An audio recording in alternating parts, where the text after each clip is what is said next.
Les hommes ne peuvent subsister sans travailler. Le travail est alors essentiel pour l'homme. Et à ce sujet, la Bible est claire. Tu mangeras à la sueur de ton front. Cependant, le chrétien doit-il finalement toucher à toute activité, même quand celle-ci compromet sa foi? Nous examinerons cela à la lumière évidemment de la parole de Dieu, parce que nous sommes là pour cela et nos invités sont d'accord avec moi. Je vais tout de suite leur dire bonjour, mais avant, bienvenue à vous tous dans Sans Façon. Pasteur Didier Niazali, bienvenue sur le plateau.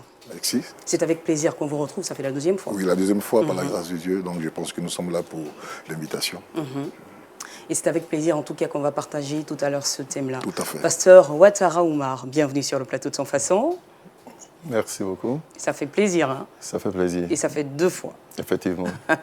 Bon, je tiens à répéter, mon nom c'est Ouattara Fenatan Oumar. D'accord. Merci de votre présence. Pasteur Adjoumani. Bonjour. Alors, si j'ai bon souvenir, vous également, ça fait la deuxième fois que vous La nous visitez. deuxième fois. Et merci à vous de nous faire confiance et de croire en ce que nous faisons par la grâce de Dieu. D'accord. Que Dieu vous bénisse. Alors, Pasteur Adjoumani, l'église, vous me rappelez s'il vous plaît? L'église, c'est l'église Tabernacle, le Temple Bethléem, à Yopougon, juste à côté de la caisse. Merci pour cette localisation, on ne va pas se perdre. Alors, le frère Abdoul Karim Ouattara, bienvenue sur le plateau de Sans Façon. Merci Claudia. Si vous avez fait la remarque, ils sont tous là pour la deuxième fois sur ce plateau. Moi de et même. vous également. Effectivement, je suis là pour la deuxième fois. D'accord. Merci Claudia, merci à toute la direction générale de LMTV. Merci beaucoup à vous tous, vous l'avez compris, c'est avec ce quatuor de personnes que nous débattrons donc de ce thème. En milieu professionnel, un chrétien peut-il exercer toutes sortes d'activités? Le thème est lancé, on va tout de suite ouvrir le débat. Alors, Pasteur Ouattara, c'est avec vous que je vais commencer pour cette première question. On parle de travail, c'est important, mais est-ce que déjà pour démarrer, on peut avoir une définition avec vous, mais une définition succincte du travail? Au fait, pour moi, le travail est tout simplement une activité, je précise bien, une activité qui n'a rien à voir avec l'activité. Voilà, une activité, disons, faisant partie du plan originel de Dieu, afin de pouvoir permettre à l'homme de pouvoir exercer une activité quelconque, afin de ne pas être en somme oisif. Voilà. Donc, succinctement, avec vous, c'est ce qu'on retient. Pasteur Adjoumani, c'est une définition que vous partagez? Ben, je pourrais ajouter simplement que c'est l'ensemble des activités humaines organisées et coordonnées en vue de produire ce qui est utile. Une activité productive à l'homme. C'est-à-dire on organise quelque chose qui peut nous revenir en bien. D'accord. Selon même le plan de Dieu, et comme le Seigneur l'a dit, c'est à la sueur de votre front, c'est en travaillant la terre, c'est-à-dire en organisant la terre, que la terre va produire quelque chose qui vous fera du bien. Voilà. D'accord. Pasteur Didier Niazali, vous également, on souhaiterait entendre Tout à votre fait, les choses définition ont du été faites travail. avec condition depuis la faute de Adam et Ève. Les causes que Dieu a posées concernant la vie de l'homme. L'homme va travailler à la sueur de son front, donc désormais l'homme a appelé à faire quelque chose, donc une activité. Je pense que travailler, c'est une activité importante qui ramène à l'homme quelque chose dont il doit se servir. Frère Ouattara, vous de votre côté, une définition aussi succincte du travail, qu'est-ce que vous pensez? Je dirais que c'est une activité, comme tout le monde le dit, c'est effectivement une activité qui place la personne qui effectue cette activité-là dans un objectif de produire quelque chose. Ça peut être physique, donc tangible ou intangible, un bien ou un service, mais en retour, pour cette personne-là, elle pourrait être rémunérée ou pas. Donc le travail, c'est une activité qui a pour objectif de produire quelque chose, mais en retour, pour la personne qui effectue cette activité, elle peut être rémunérée à la hauteur de l'activité qu'elle a fait ou ne pas accepter d'être rémunérée, ça dépend. Alors je vais rester avec vous, je le disais donc à l'entame de cette émission que le travail est essentiel, voire vital pour l'homme. Avec vous, est-ce qu'on pourrait savoir qui a le droit de travailler? Tout le monde, déjà, de façon générale, peut travailler. Après, les conditions ou les spécificités pour lesquelles une personne devrait ou pas travailler va être régie en fonction du cadre social. Par exemple, un enfant, pour aller exploiter une plantation, on dirait, à cause de son âge, il ne peut pas émettre cette activité.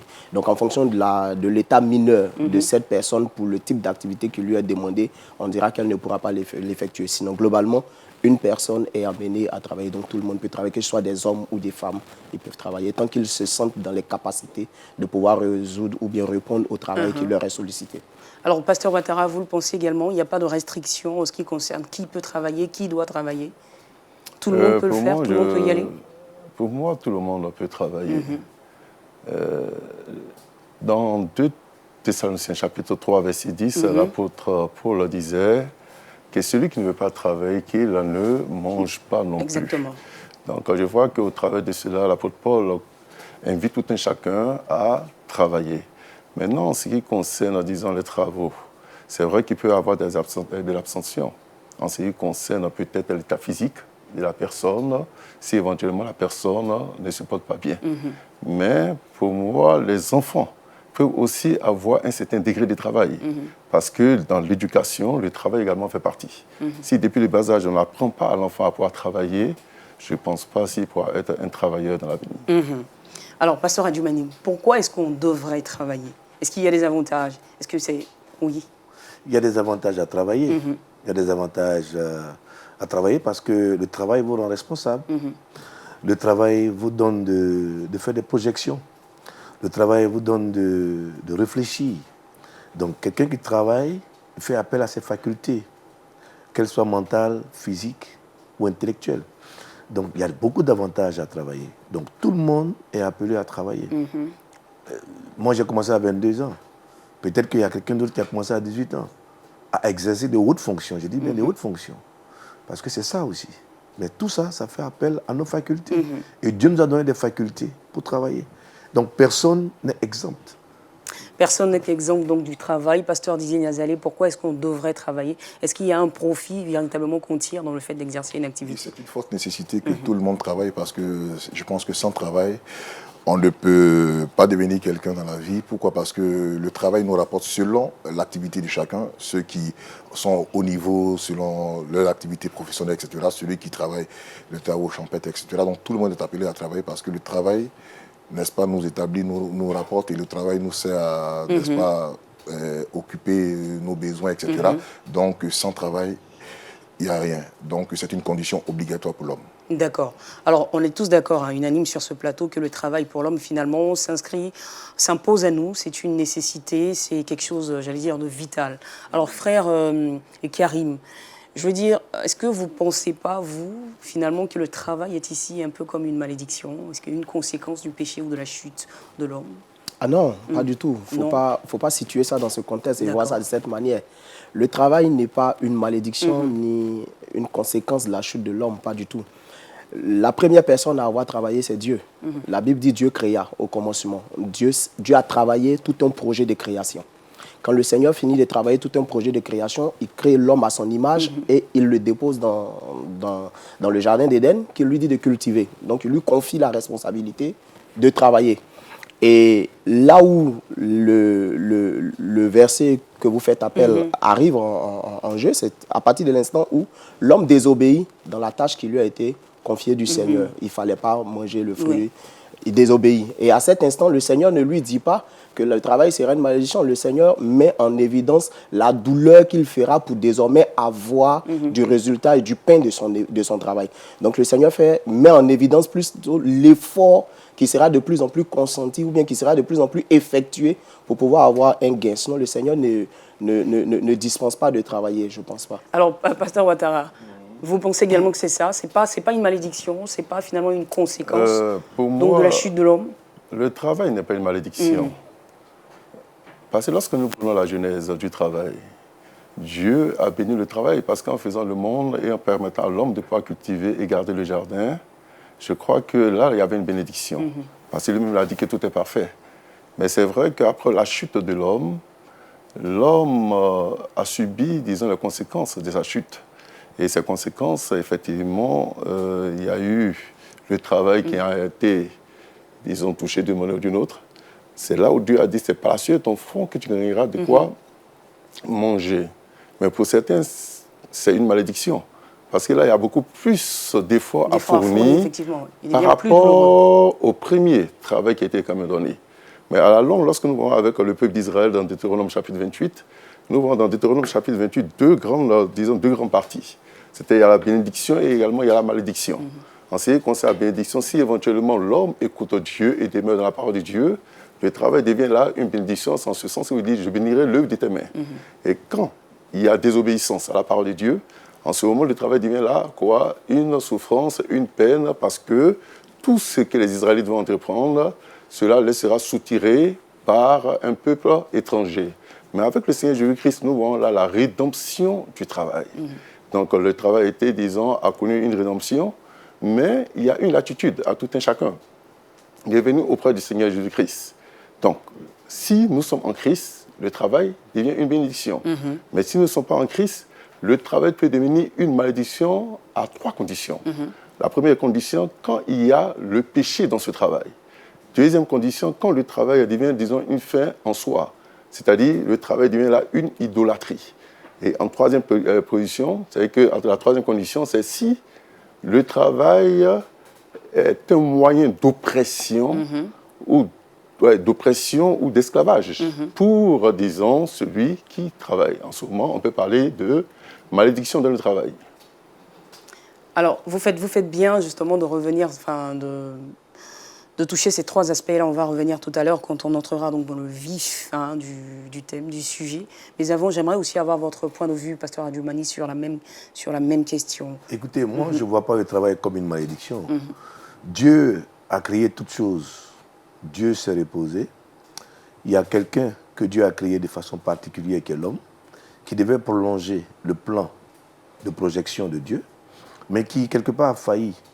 Mais Dieu lui dit, tu as failli, c'est vrai, mais au lieu d'avoir les choses aussi facilement, comme si tu n'avais pas failli, il se serait maintenant difficile.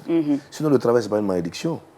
Quelqu'un qui travaille aujourd'hui, qui se tape, excusez-moi du terme, 1 million ou 2 millions par mois, il ne vous dira jamais que c'est une malédiction. Même celui qui travaille, qui a le minimum, peut-être 100 francs, ou 200 francs, ou 100 000, enfin 10 000, ne dira pas que c'est une malédiction. Tant que vous avez quelque chose qui vous permettra de vivre, ou même dire comme les autres, de survivre, je crois que ce n'est pas une malédiction. Ce n'est pas une malédiction. Voilà. Donc Dieu a fait un plan, il a toujours le même plan, que ce soit au niveau du travail. Il permet à l'homme de continuer. Aujourd'hui, l'homme ne peut pas mourir pour ressusciter. Il envoie encore son fils, comme il a dit tout à l'heure le pasteur, pour faire de la rédemption, c'est-à-dire racheter des âmes qui lui appartiennent. Donc, il n'y a rien que Dieu ait fait qui soit mauvais en soi, qui soit une malédiction, mais c'est dans l'application ou dans le contexte dans lequel nous nous trouvons qui nous fait dire quelquefois que ça, on ne comprend pas, ou bien ça c'est comme si, mais sinon Dieu, tout ce que Dieu a fait est bon. Alors, Pasteur Didier, j'ai posé la question parce que finalement, effectivement, quand on regarde un tout petit peu les Écritures, on se rend compte, bien sûr, que c'est à la suite de la désobéissance d'Adam et Ève que finalement Dieu a lâché cette parole, et on se rend compte que l'homme aujourd'hui doit fournir plus d'efforts que par le passé pour effectivement gagner ce pain. Vous pensez que c'est une malédiction? Ce que je peux dire, le travail n'est pas une malédiction. C'est vrai que Dieu lui-même est la personne du travail, parce qu'il a conçu le ciel et la terre, toutes choses selon le travail qu'il a mis en place. Il a mis l'homme dans le jardin pour que l'homme cultive en quelque sorte. Il y a eu seulement les données qui ont changé. À cause de la désobéissance, les conditions sont devenues un peu difficiles simplement. Sinon, à partir de l'homme qui est désobéi, tous ceux qui viennent est réellement dans la condition et ne se plaignent pas de la situation.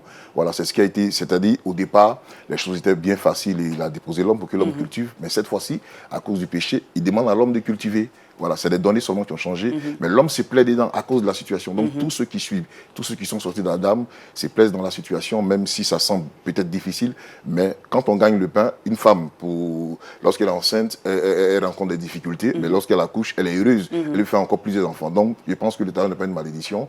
Tout à l'heure, on parlera de certains points, sinon le travail en lui-même n'est pas une malédiction. N'est pas une malédiction, d'accord. Donc, le travail n'est pas une malédiction, tout le monde doit travailler, qu'on soit chrétien ou non chrétien. Finalement, tout le monde peut, et si cela est possible, tout le monde doit travailler. En milieu professionnel, un chrétien peut-il exercer donc tous les domaines d'activité?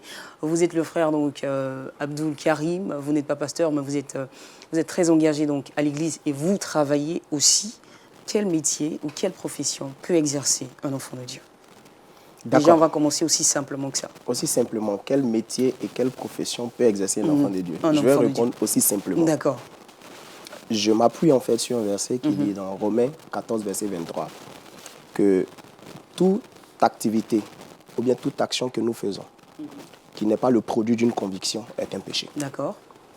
Tout ce qui est en l'encontre de la conviction spirituelle, biblique, qu'on nous enseigne à l'église, pour moi, il ne faut pas le faire. Ça aussi simplement. Toute activité dans laquelle vous allez exercer, qui expose ou bien qui ne respecte pas ce que la parole de Dieu vous demande de faire en termes de sainteté, en termes de disponibilité, faut pas Il faut pas tout de l'exercer. suite les proscrire. Il faut tout de suite les proscrire. Maintenant, comme vous dites que c'est assez simplement, on répond simplement et on va, comme ça. on va approfondir. Pasteur Ouattara, vous aussi, vous pensez qu'il y a des, enfin, je veux dire, il y a des métiers, des professions qui n'honorent pas Dieu et qu'il faut tout de suite stigmatiser, des professions dont un enfant de Dieu devrait, pour commencer peut-être déjà se méfier avant de s'engager. Oui, je crois qu'il y a des professions qui n'honorent pas Dieu. Voilà, parce que je crois l'apôtre Paul a été vraiment si précis dans 1 Corinthiens chapitre 10 au verset 31. Et soit donc que vous mangez, soit donc que vous buvez, quel que soit ce que vous faites, faites tout pour la gloire de Dieu. Donc je rejoins mon frère Abdoul, voilà, en disant que tout ce qui n'honore pas Dieu, nous ne devons pas le faire. Nous ne devons pas le faire. Voilà. Je pense, hein, je pense que vous partagez le même avis, ça c'est clair. Hein. Le même il y a un verset de 1 Corinthiens 10, 25 qui dit « Mangez de tout ce qui se vend au marché. Mangez de tout ce qui se vend au marché. Faites tout ce qui est possible de faire. Parce que tout ce que Dieu a créé et tout ce qui renferme la terre, c'est tout ce que Dieu a créé. Alors si je vous comprends implicitement, vous êtes en train de nous dire que finalement un chrétien peut tout exercer Un en tant chrétien, qu'activité. il n'y a pas de restriction pour D'accord. moi. Oui. Je dis bien pour moi. En tant que serviteur de Dieu, lisant la parole de Dieu, il n'y a pas de restriction. Aucune restriction. Aucune restriction. D'accord. Mais Dieu dit, on n'est pas obligé de tout faire. Sinon, il n'y a pas de restriction. Tout est permis, D'accord. mais tout n'est pas utile. C'est à nous de savoir ce qui est utile pour la gloire de Dieu et ce qui ne l'est pas. Alors, je pense qu'on va y aller aussi avec les cas pratiques. Un frère, forcément, vous n'êtes pas d'accord avec ce qu'il dit. On a eu votre position dès le départ. Elle est assez claire. Lui, il dit qu'on peut tout faire. Un chrétien peut s'engager dans tout. On va y aller vraiment avec les cas pratiques. Alors, cet exemple, je vous le donne. Vous allez peut-être enchérir dessus, on verra bien. Je suis chrétien, d'accord. Et donc, j'ai obtenu du boulot, j'ai eu du travail et tout. Il se trouve que je dois vendre de la boisson, hein, d'accord, de la boisson alcoolisée. Voilà. Moi, en tant que chrétien, ça ne vous gênerait pas que je le fasse? Moi, personnellement, Oui, vous, pasteur? ça ne me gênerait pas. D'accord. Vous pensez que ce chrétien, il aurait toutes les armes pour ne pas, à un moment, faillir ou... Nous sommes dans le monde, mais nous ne sommes pas du monde. D'accord. Si nous vivons avec des vertus spirituelles définies véritablement en nous, ancrées dans notre esprit, il y a des choses que nous pouvons faire sans même être affectés. D'accord. Parce que le problème des chrétiens aujourd'hui, c'est quoi? C'est l'entourage, c'est l'environnement. La Bible dit que nous sommes environnés d'une si grande nuée de témoins. Il est vrai. Mais Jésus a mangé chez Zachée.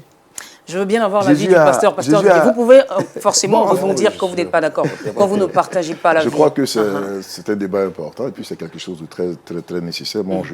Ce que moi j'ai ajouté à ce que le pasteur Agumani est en train de dire, un chrétien ne peut pas forcément exercer dans toutes les activités. D'accord. Pourquoi? Parce qu'il y a des activités saines, il y a des activités qui servent à la vie de l'homme, à la réussite, à l'éducation de l'homme, surtout à l'épanouissement de l'homme. Et surtout que nous avons quitté le monde pour la lumière. Aux yeux de la lumière, le Seigneur nous montre un certain nombre de choses qu'un chrétien ne peut pas faire. Parce qu'aujourd'hui, celui qui s'exerce à une activité malsaine s'associe à cette œuvre-là et qui participe à la destruction de la vie humaine en quelque sorte. Donc, il y a des choses dont un chrétien doit s'assainir. Il a cité tout à l'heure un passage dit que dans 1 Corinthiens 10, 23, tout est utile, mais tout n'est pas permis. Et tout est permis, mais tout n'est pas utile en quelque sorte. Mais quand on revient un peu dans les Écritures, dans Daniel chapitre 1, vous allez remarquer que Daniel est parti en déportation avec tous ses amis, avec toute la couette et tout ça. Mais il a refusé, à partir du verset 8, de manger à la table du roi parce que c'était une table malsaine.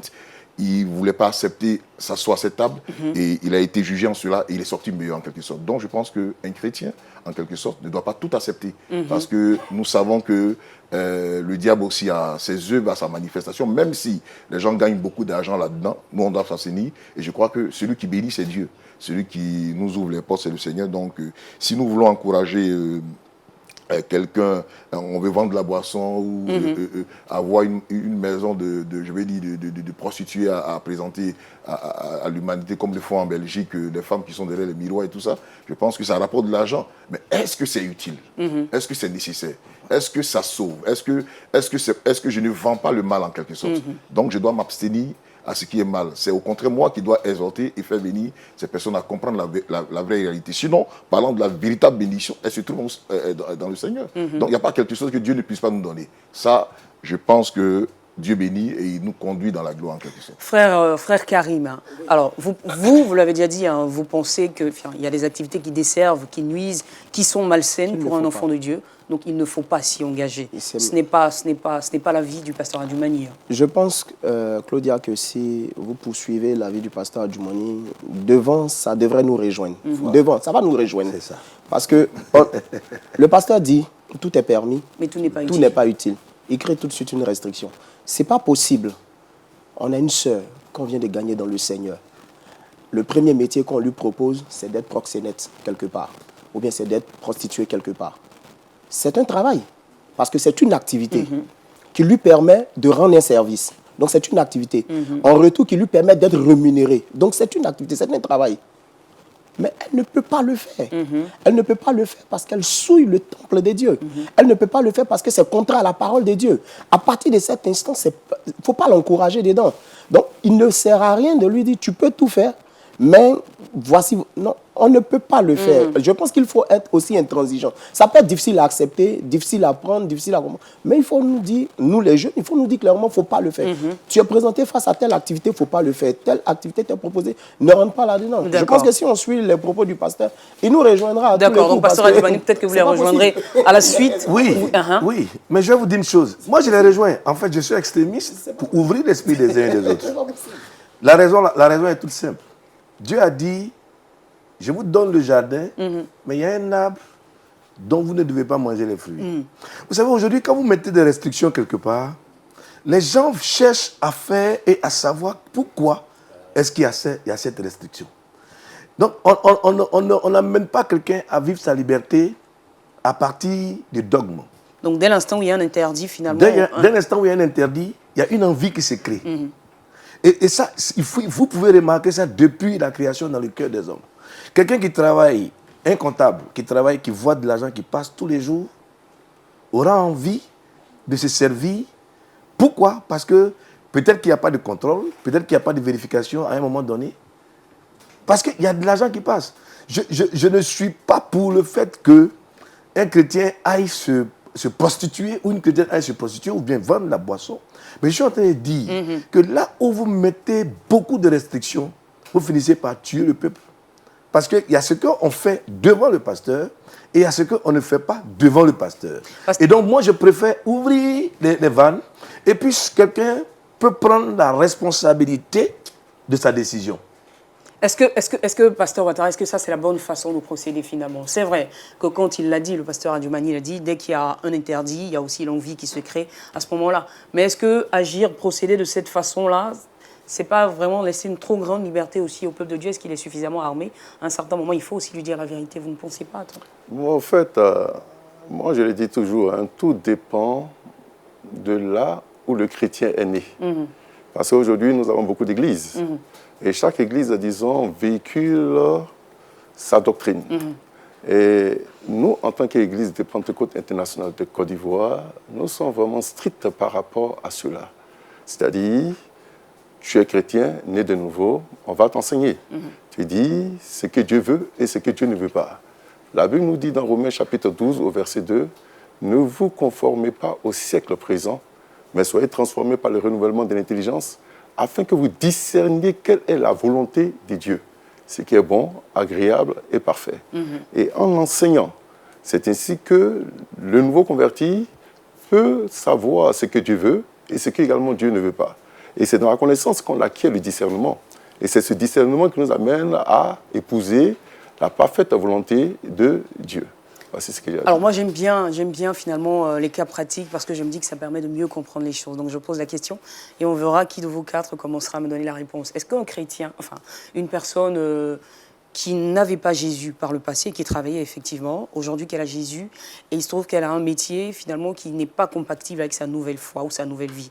Est-ce que pour cela, parce qu'elle a Jésus aujourd'hui et que cette profession-là n'honore pas le Seigneur, tout de suite, elle doit l'abandonner? À ce niveau-là, qu'est-ce qu'on peut faire? Je prends la parole, excusez-moi rapidement, pour dire tout simplement que, vous savez, on essaie de sauver les gens. On ne donne pas la possibilité à Dieu de sauver quelqu'un. On ne donne pas la possibilité à Dieu d'orienter la vie de quelqu'un. On est régi par nos convictions. on est régi par nos doctrines, on est régi par nos enseignements que nous recevons. Mais derrière ces enseignements et ces doctrines, quelle est la part de Dieu dans la vie de quelqu'un? On peut discuter de tout, on peut permettre tout, on peut ne pas permettre tout, mais quelle est la part de Dieu? C'est Dieu qui a créé l'homme. C'est Dieu qui connaît l'homme plus que nous. C'est Dieu qui connaît les activités qu'un homme peut exercer plus que nous. C'est Dieu qui a fait son plan. Je disais dimanche à l'église, le plan rédempteur ne dépend pas d'un homme ni d'une église, mais c'est une exclusivité de Dieu. Dieu peut sauver quelqu'un même qu'on ne pense même pas être à mesure d'être sauvé. Dieu peut sauver cette personne. Donc, quand une activité est là, aujourd'hui, il y a quel type d'activité sur le marché? Répondons d'abord à cette question.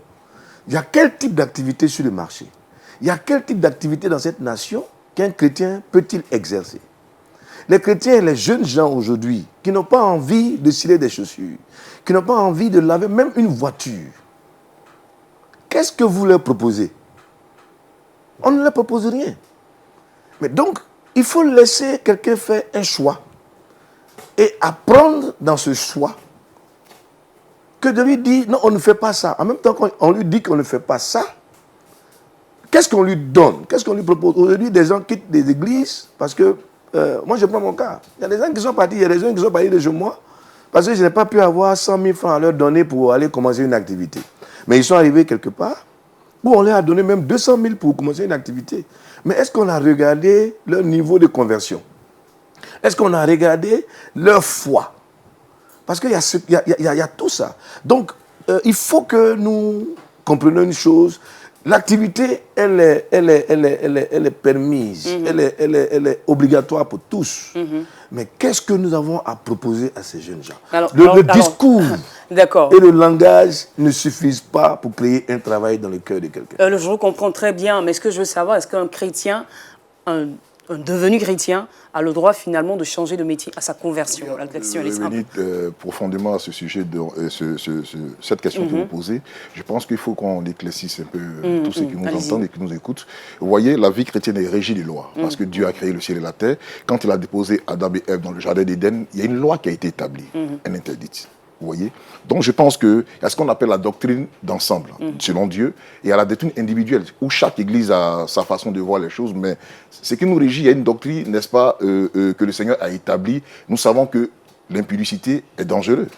Tous les chrétiens, tous les pasteurs le savent. Ils savent que l'adultère est mauvais, c'est Dieu qui l'a établi. Mais la doctrine de chaque église, c'est selon la conviction que Dieu m'a donnée dans l'évangélisation, dans la délivrance, etc. Ça, c'est ce que j'ai reçu de Dieu. C'est la vision que j'ai reçue de Dieu. Non, il y a la vision individuelle. Mais il y a ce qui régit la vie chrétienne en quelque sorte. C'est de ça que nous parlons. Donc, on ne peut pas permettre à celui qui devient chrétien, qui entre dans la présence de Dieu. Vous savez, le peuple d'Israël est allé prendre Jéricho, mais il y avait des interdits d'abord. Achan qui a pris ce que Dieu avait interdit, a mis tout le monde en erreur. Donc, la vie chrétienne est régie des lois. Donc, quand nous entrons, quand tu acceptes le Seigneur, quand tu entres dans la maison du Seigneur, il y a une loi établie, il y a ce que nous devions faire et il y a ce que nous ne devons pas faire. Dieu est tout puissant, il est capable de toutes choses. Donc, d'abord, il y a ça, il faut régler. Donc, celui qui veut être dans le Seigneur, il reste dans le Seigneur en obéissant à Dieu. Au temps de Noé, Dieu a sauvé que 8 personnes. Ça n'a pas fait mal à Dieu de faire disparaître toute cette cohorte de personnes qui vivaient dans le péché, etc. Donc, mais Noé a eu, n'est-ce pas, un bon regard vers l'Éternel. Donc, c'est ce que nous cherchons. Dieu cherche la qualité selon le principe qu'il a établi. Donc, tout chrétien, tous ceux qui entrent dans le Seigneur doivent respecter le principe établi par la loi de Dieu. Maintenant, la question est que quelqu'un qui a une activité, qui, n'est-ce pas, une activité malsaine, qui entre dans le Seigneur, je pense que d'une manière pas légaliste, d'aider cette personne. Le Saint-Esprit fera son travail. La personne comprendra que ce que je fais là n'est pas bon. Et elle pourra laisser son activité. Sinon, on ne peut pas dire à la personne, cesse de vendre l'alcool, fais ceci. Il y a des messages qui passent, pas à cause d'elle nous prêchons. Mais la personne finira par comprendre selon Dieu, parce que l'Esprit de Dieu est tout puissant pour aider une personne à changer de système, de changer de conditions. Donc la personne sentira que ce que je suis en train de faire là n'est pas la gloire du Seigneur. On a vu comme ça des personnes qui avaient ces activités un peu bizarres, mais à la longue, ces personnes ont fini par laisser. Mais en même temps, frère Abdul Karim, hein, la Bible aussi nous dit, enfin les Écritures nous disent que si le bras gauche est une occasion de chute pour nous, bah, écoutez, il faut le couper. Hein. Oui, effectivement, si le bras gauche est une occasion de chute, il faut le couper. Mais pour revenir d'abord à la question, Je pense que le boulot, le travail, il est à deux niveaux. Il est déjà au niveau des pères qui sont à la chaire, qui prêchent, mais il est également au niveau de nous, les responsables, qui les entretenons tous les jours. Je m'explique. Mon père spirituel a pour habitude de dire, tu es sauvé, c'est toi d'abord que le Seigneur veut. Quand le Seigneur t'a, c'est sûr que l'œuvre du Saint-Esprit en toi et la parole que tu vas écouter constamment va te faire tout de suite prendre des décisions. Autant ça pénètre, autant tout de suite tu vas faire des modifications, tu vas faire des changements dans ta vie de tous les jours. Cette personne-là, quand elle vient d'arriver avec ce travail-là, la première chose qu'on lui présente, c'est la croix, c'est le Seigneur, c'est Jésus.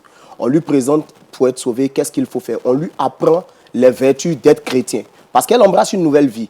Et vous allez remarquer qu'une personne qui vient généralement avec une activité, cette activité représente déjà une certaine idole dans sa vie. Cette activité-là a un certain poids, a une certaine présence dans sa vie. Et pour s'en défaire tout de suite, ce n'est pas évident. Ce que vous faites, ce que nous faisons généralement, on entretient cette personne. On l'entretient tous les jours à la lumière de la parole. On l'entretient tous les jours à ce que le Seigneur veut. On l'entretient tous les jours dans sa nouvelle marche, dans sa nouvelle vie, dans cette nouvelle carrière spirituelle qu'elle a décidé d'embrasser là. Quelles sont les consignes, qu'est-ce qu'il faut faire, qu'est-ce qu'il ne faut pas faire. Et au fur et à mesure, cette personne-là, à elle de dire, bon, je décide de ne plus faire ceci ou bien je décide de ne plus faire cela. Autre chose que nous faisons, nous les responsables à côté, on motive cette personne-là même à l'épargne. En lui disant, peut-être que tu ne comprends pas, mais tu peux commencer à épargner de ce que tu reçois aujourd'hui. De sorte que dans 1 mois, dans 2 mois, ça peut te permettre de commencer autre chose. Parce que peut-être que l'activité que tu as aujourd'hui, elle te permet de pouvoir gérer tes besoins vitaux. Si tu la laisses tout de suite, tu ne verras pas. Mais si on t'incite à l'épargne, quand on t'incite à l'entrepreneuriat, tu as Christ et tu entreprends, tu pourras bien sûr recommencer une nouvelle vie tout autant épanouie, tout autant heureuse. Et puis après, quand tu as le Saint-Esprit, tu es comblé, je pense. Alors, pasteur Ouattara, vous aussi, de votre côté, est-ce que vous pensez que tout de suite, il ne faut pas y aller radicalement et dire à la personne, non, il faut que tu te sépares ou que tu t'éloignes de cette activité? Vous pensez qu'il y a des façons plus subtiles de faire passer le message? Je suis d'accord avec ce que le prophète a dit ainsi que le frère. Voilà, il ne fallait pas aller brusquement avec le nouveau converti, mais il faut aller, disons, de manière patiente et tout doucement avec ce dernier. Parce qu'une fois qu'il est dans sa vie en Christ, il fallait d'abord lui montrer les b.a.-ba du christianisme.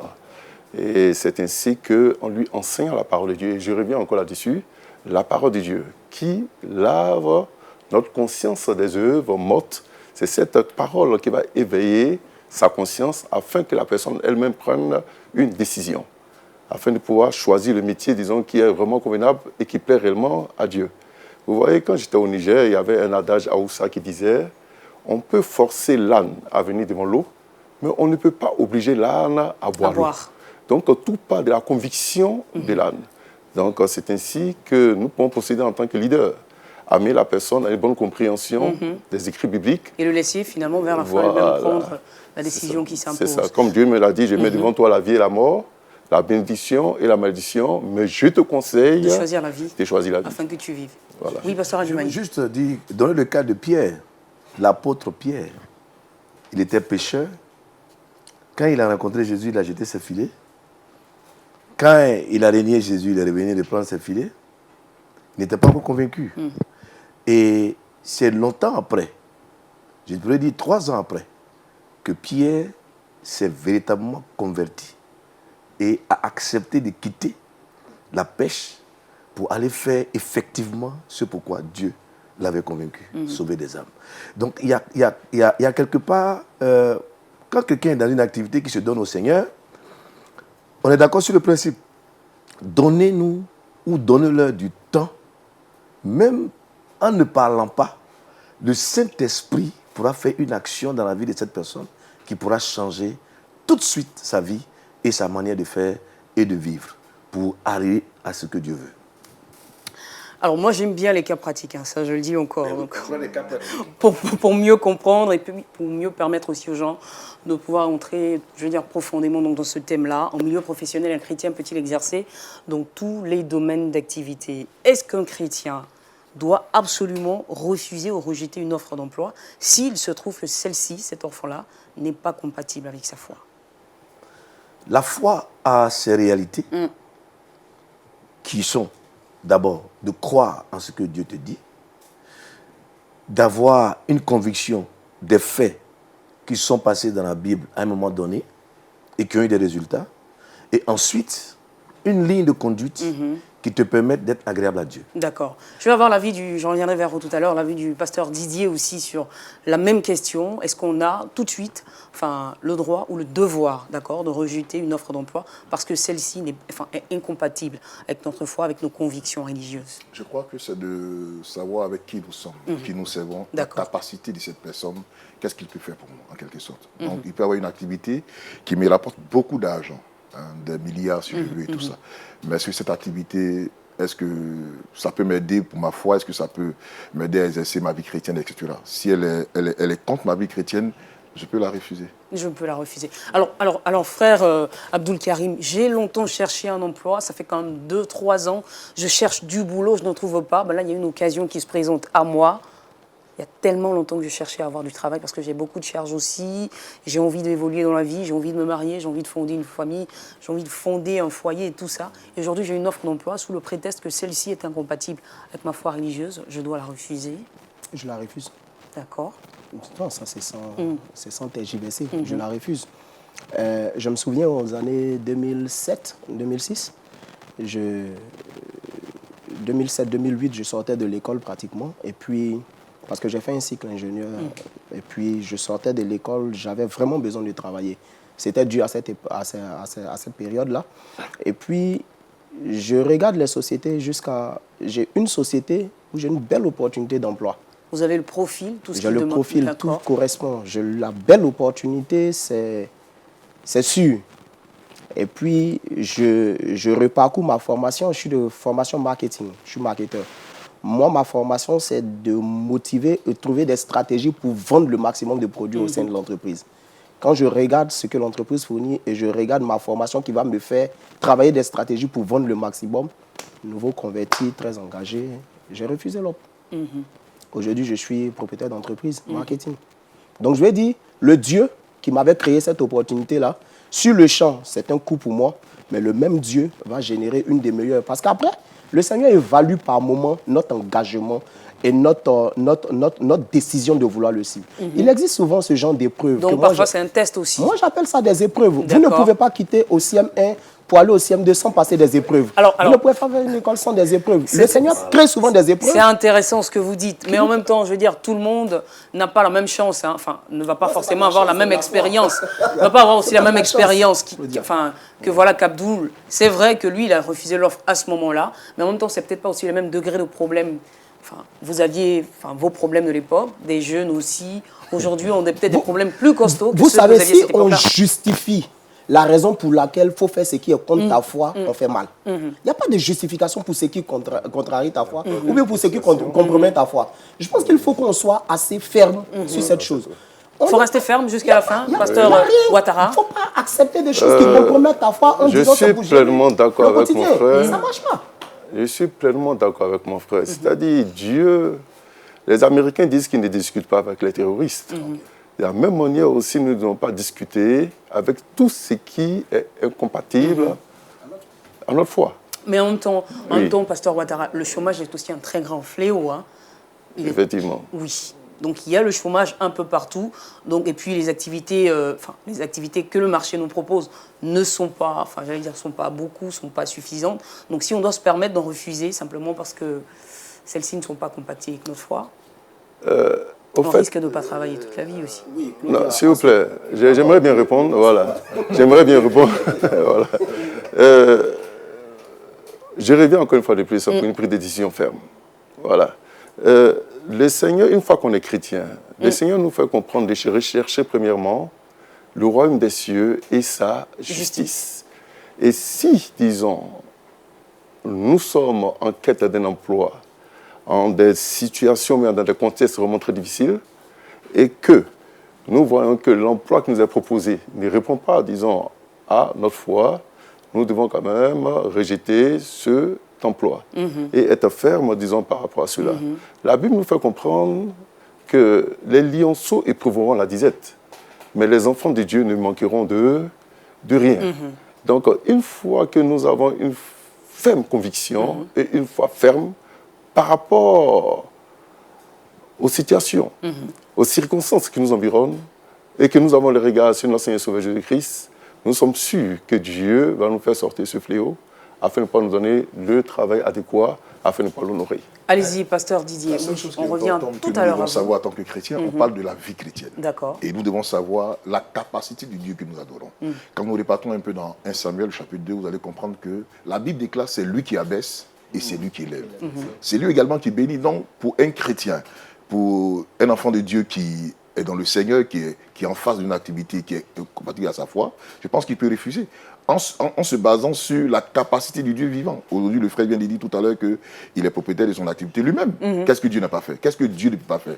C'est la seule raison que chaque chrétien doit comprendre. Ce n'est pas à cause de parce que c'est dû sur moi, je dois rentrer dans quelque chose qui va compromettre ma foi et demain aller à l'enfer. Non. Je dois refuser. Et le Dieu il est le même, c'est lui qui élève les rois. Donc il est capable de m'établir quelque part afin que je vive ma foi tranquillement. Jésus a dit tout est possible à celui qui croit. Mais en même temps, je reviens bien sûr sur cette question, cette notion du chômage qui va, mais vraiment grandissante. C'est peut-être pour ça aussi que tout le monde, enfin les gens sont aujourd'hui prêts à tout accepter pour gagner leur Je leur dis gagne-pain. toujours à l'église, à mes jeunes gens, tous ceux qui sont à l'église chez moi, je leur dis toujours que Dieu ne vous donnera jamais ce qu'il n'a pas prévu pour vous. Dieu ne vous fera jamais entrer là où il ne veut pas que vous entrez. Parce que la foi, je parlais tout à l'heure de la foi qui a ses réalités et ses caractéristiques. Dans Marc, chapitre 11, verset 24, dit, si vous avez la foi et que vous demandez quelque chose à Dieu en priant, croyez que vous l'avez reçu. Croyez que vous l'avez reçu. Donc Dieu vous donnera en fonction de la foi que vous manifestez vis-à-vis d'une situation qui se présente à vous. Moi, je dirais tout de suite que on peut refuser une opportunité d'emploi à partir de la conviction qu'on a de Dieu de ne pas accepter. Auquel cas, si vous n'avez pas cette conviction, on a dit tout à l'heure en début de l'émission, que tout ce qui n'est pas le fruit d'une conviction, parce que c'est important d'être convaincu. Et j'ai dit tout à l'heure que les discours, c'est bon. Même prendre tous les versets à l'appui pour donner à quelqu'un, il comprend ça tout de suite. Mais s'il n'est pas convaincu de tout ce que vous lui dites, vous voulez qu'il fasse quoi? Voici le problème. Lui, il était convaincu. Mais quelqu'un d'autre à sa place n'aurait pas été convaincu. Il aurait fait, et puis après, apprendre. Donc, ce n'est pas qu'on ne peut pas faire des erreurs. Ce n'est pas qu'on ne peut pas échouer quelque part ici. Mais il faut comprendre que la foi a ses réalités. Tous ceux qui nous ont précédés jusqu'à aujourd'hui, dans notre foi chrétienne, dans notre vie chrétienne, quelque part, chacun a fait une erreur. Acceptons que quelque part, même si cette activité-là, je ne parlerai pas d'activité malsaine, la prostitution, moi, ça ne m'intéresse pas. Mais aller laver l'eau ou bien faire technicien de surface, laver une voiture ou bien être... Non, attendez. Est-ce que vous savez que des chrétiens ou même des messages sont prêchés pour dire que quelqu'un est technicien de surface? C'est une malédiction. Non. Je vous le dis, Mais je connais un pasteur aujourd'hui, je ne dirai pas son nom ici, mais qui a été planton d'une grande structure internationale. De planton, il est devenu le directeur financier. S'il m'écoute, il saura de qui je parle. Donc, il y a des choses dans lesquelles le Seigneur peut nous emmener juste pour éprouver, comme on l'a dit, notre foi et grandir avec jusqu'à atteindre un certain niveau. Je reviens. Je laisse le côté du chômage. Oui. Rapidement, tu vas faire d'une pierre deux coups. Je te posais cette question et puis tu vas combiner les deux réponses pour me les donner. Alors, c'est vrai, toi, tu l'as dit tout de suite, avec toi, il n'y a pas de compromission. Dès que la proposition d'offre d'emploi n'est pas compatible avec ta foi, tu la refuses tout de suite, catégoriquement. Donc, j'aimerais quand même que tu me dises aussi quels sont les dangers auxquels peut-être le chrétien s'exposerait s'il s'engage dans un métier qui est incompatible avec la foi chrétienne. D'accord, je reviendrai sur ça à la deuxième partie de ma réponse. La première partie, je voudrais qu'on reparle de l'aspect chômage dont vous avez fait mention tout à l'heure et je pense dont on n'a pas parlé. Je pense que pour résoudre ce problème de chômage-là, il sera de plus en plus réel, c'est clair. Aujourd'hui, il y a les nouvelles technologies qui sont en train d'arriver.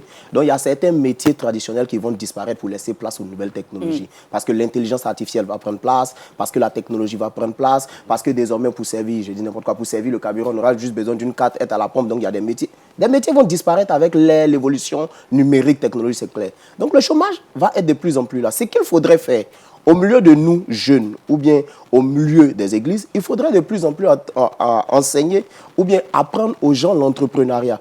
L'entrepreneuriat, c'est pas aller... On n'est pas né pour forcément travailler dans une société. On n'est pas né pour forcément travailler dans une entreprise. On n'est pas né pour ça. On peut vendre que des galettes et être prospère dans les galettes. On peut vendre que du pain et des condiments dans une école qui a 1000, 2000 personnes, qui a 1000, 2000 clients. Là où certaines entreprises n'ont même pas 1000, 2000 clients par jour. Après, on peut faire une petite activité et puis avoir suffisamment d'argent pour pouvoir gérer son quotidien, ses charges, sans problème, sans compromission. Maintenant, quels sont les éléments auxquels le chrétien s'expose? Justement, les conséquences d'un métier incompatible avec sa Les foi. conséquences d'un métier incompatible, premièrement, il y a la compromission de ta foi. Et ça, c'est la plus grosse, conséquence. Dès que vous exercez quelque part qui n'est pas compatible au principe que votre Dieu vous a donné, que vous devez exercer, ou bien au principe pour honorer le Seigneur, à partir de cet instant, vous êtes en danger, vous travaillez. Après, bien sûr, il y a cet aspect d'insatisfaction. Vous savez, le travail doit vous produire de l'encouragement. Le travail doit vous produire de l'épanouissement.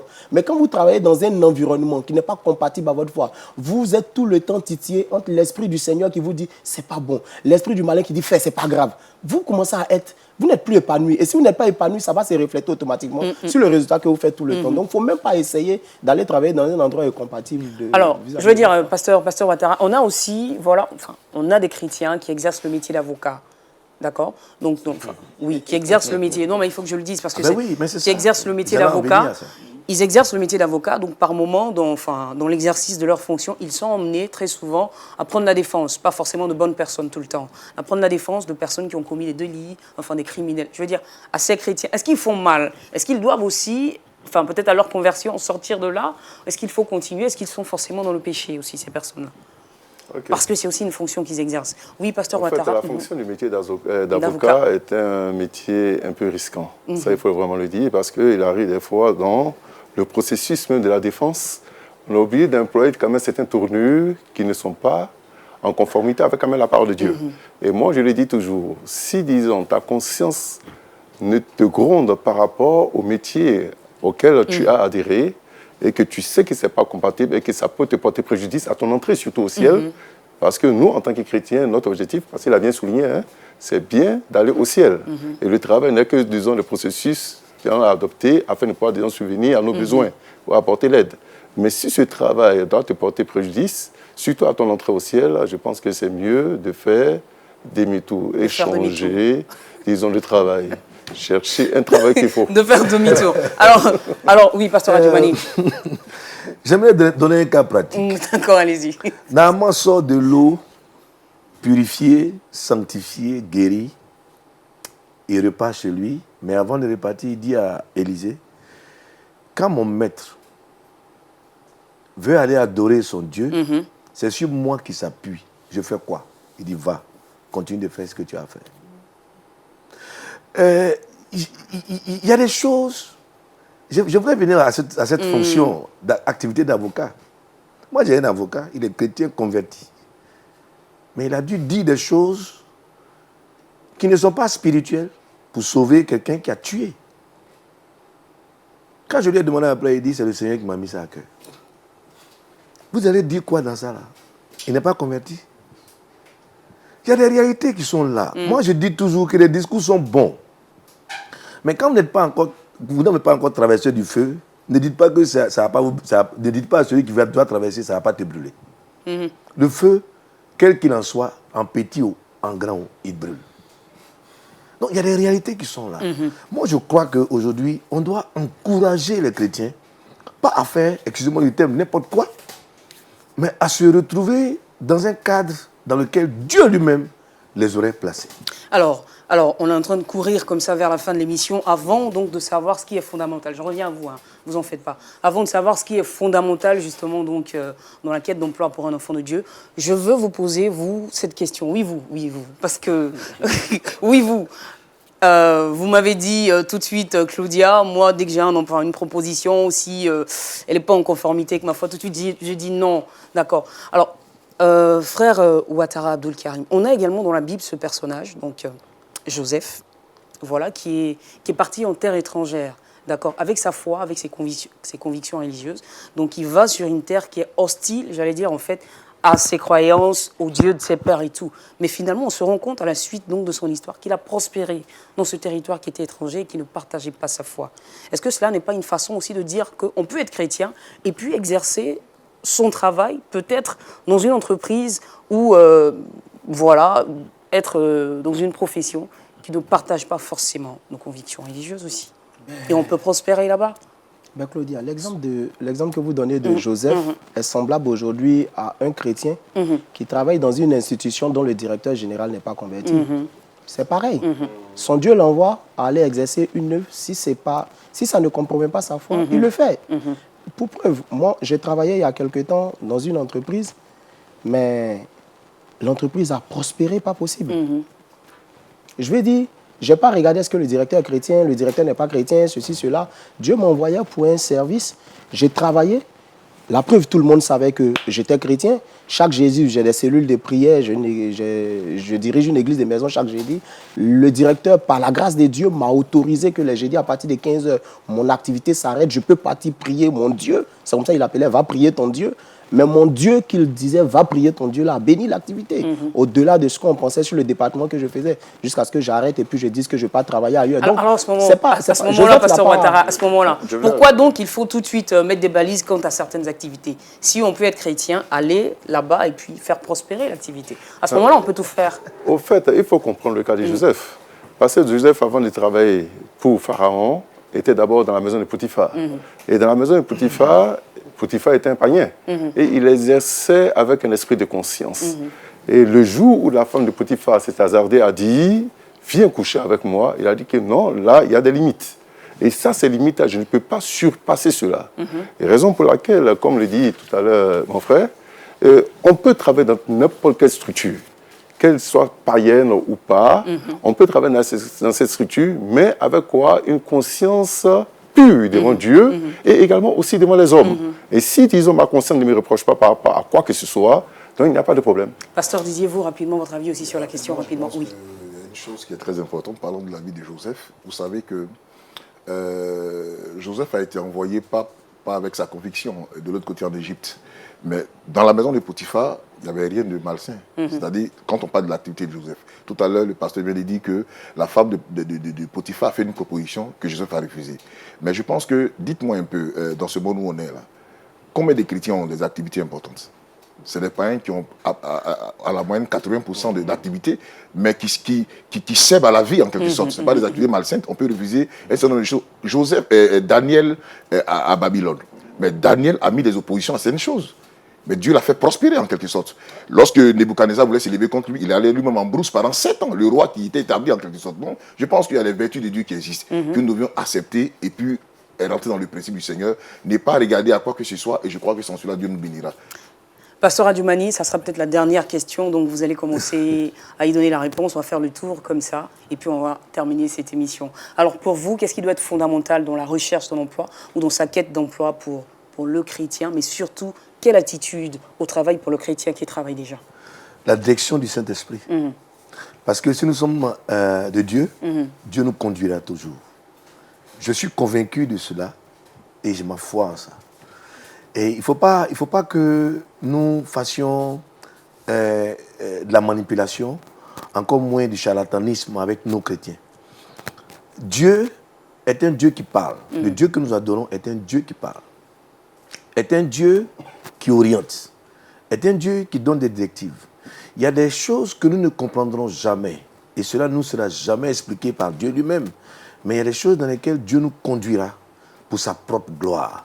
La chose que nous devons rechercher, c'est de nous associer à Dieu pour le glorifier. Dieu aime être aimé. Dieu aime être glorifié. Dieu aime être élevé. Donc, quand Dieu n'est pas élevé quelque part, il ne vous donnera rien. Et moi, je crois qu'aujourd'hui, dans ce monde, on parle de chômage, on parle de ceci, on parle de cela. Il y a une direction quand même, j'ajoute ça, quand même, que le Saint-Esprit peut opérer dans la vie de chaque chrétien. L'enseignement peut venir, les conseils peuvent venir, mais tout doit être coordonné par le Saint-Esprit pour nous amener dans ce que Dieu veut et pour que Dieu soit honoré. Merci beaucoup, Pasteur Adjoumani. Pasteur Ouattara, vous également, qu'est-ce qui doit être fondamental selon vous dans la quête d'emploi pour un enfant de Dieu? En fait, je rejoins le pasteur Adjoumani. Bon, moi, j'ajoute simplement la direction du Saint-Esprit, mais aussi la volonté de Dieu. Quand on parle de la direction du Saint-Esprit, c'est égal aussi à la volonté de Dieu. Dans Galates chapitre 2, verset 20, il est écrit que j'ai été crucifié avec Christ, que si je vis, ce n'est plus moi qui vis, mais c'est Christ, disons, qui vit en moi. Donc, ce qui fait que Christ vivant en moi, je dois me laisser diriger beaucoup plus par le Seigneur dans toutes mes prises de décision. Merci beaucoup, pasteur Adjoumani. Pasteur Didier Niazalé, quel est votre point de vue par rapport à ces questions? Oui, en toute chose, je pense que si nous sommes chrétiens, si nous sommes enfants de Dieu, notre base, notre fondement est le Seigneur. Comme il a conduit Abraham, il a demandé à Abraham de quitter sa patrie, son pays, la maison de son père. Et Abraham s'est laissé conduire. Il a vu la gloire de Dieu se manifester dans sa vie. Donc, en tant qu'enfant de Dieu, je pense que si nous avons accepté le Seigneur, tout doit être conduit par le Seigneur en toutes choses et Dieu ne faillit jamais. Vous savez, le Seigneur est celui qui bénit, il est celui qui ouvre les portes. Si nous suivons le principe de Dieu, il est capable de toutes choses. Il y a des choses même que les gens ignorent, que Dieu nous donnera. Donc je vais exhorter tous les chrétiens, tous les frères et sœurs qui nous écoutent, vous dire que si aujourd'hui tu as accepté le Seigneur, que les choses semblent difficiles, continue de croire, continue de persister et mettant sa confiance au Seigneur, un jour la gloire de Dieu se manifestera et je crois que tu seras honoré par Dieu. Merci beaucoup, frère Abdul Karim Ouattara, avec vous. On va terminer. Ce qui doit être fondamental, donc... Ce qui va être fondamental, je pense qu'ils ont assez bien répondu. Mais moi, je vais répondre à la deuxième du question, jeune chrétien au l'attitude. travail. Paul dit à Timothée, en toute chose, sois un modèle. Je pense que le jeune chrétien qui travaille déjà, qui exerce déjà, doit être un modèle en conduite. Vous savez, il y a des histoires inutiles en entreprise. Tout le monde vient en entreprise avec ses humeurs. En tant que chrétien, il faut savoir au moins gérer toutes ses humeurs. De sorte que le témoignage de ce que vous faites et de votre présence tous les jours peut parler mieux même que le fait d'ouvrir la bouche et dire à quelqu'un « Jésus t'aime » ou bien « Jésus veut te sauver ». Je pense qu'il faut être un modèle tous les jours, il faut être un exemple, il faut pouvoir respecter l'obéissance à travers tout, en conduite, en parole, en pureté, en charité. Comme Paul le dit à Timothée, en tant que chrétiens qui exerçons, il faut que nous le soyons également en tâchant de veiller à ce que notre foi soit conservé et tout ce qui est comme principe spirituel, en tout cas, soit respecté. Ne pas entrer dans la compromission, ne pas entrer dans tout ce qui est toute forme de malice quelconque. Il faut être un modèle. Il faut être un modèle en tout le temps. Merci beaucoup à vous tous, chers serviteurs de Dieu. Pasteur Adjoumani, merci donc de nous avoir visités. Merci pour ces analyses, merci pour votre opinion, votre avis. Ça nous a bénis, ça nous a enrichis. C'est la même chose pour vous, pasteur Ouattara. Merci d'être venu sur ce plateau à nouveau. Et merci pour tout ce qui a été dit, pasteur Didier. Merci beaucoup de nous avoir visités. Et frère Ouattara, Idriss Abdul Karim, je retire un prénom. Okay. Frère Abdul Karim Ouattara, merci également de nous avoir visités. Ça a été un plaisir. Je souhaite simplement que vous repartiez chez vous bénis et que voilà, vos ministères aillent plus florissants. Et que Dieu, justement, se manifeste en donnant du travail à ceux qui n'en ont pas, justement, dans vos assemblées. Soyez bénis. J'espère que vous aussi avez été enrichis par ce plateau. Oui. Voilà. Merci à vous tous également qui nous avez suivis. C'est la fin de cette émission. En milieu professionnel, un chrétien peut-il exercer tout type d'activité? Tout a été dit, évidemment, à la lumière de la parole de Dieu. J'espère que vous avez été bénis, vous avez été touchés et que Dieu, pourquoi pas, se manifestera et continuera de se glorifier dans vos vies. Ce qu'on va retenir avant de se quitter, c'est ceci. Travailler pour plaire à Dieu, c'est bon, mais surtout, travailler pour plaire à Dieu et non aux hommes, en tout temps et partout, et ne pas se compromettre. J'espère que vous l'avez compris, le débat est terminé. Et puis, voilà. Un autre débat très bientôt, peut-être bien la semaine prochaine. En tout cas, je vous y convie. Shalom chez vous et que Dieu vous bénisse.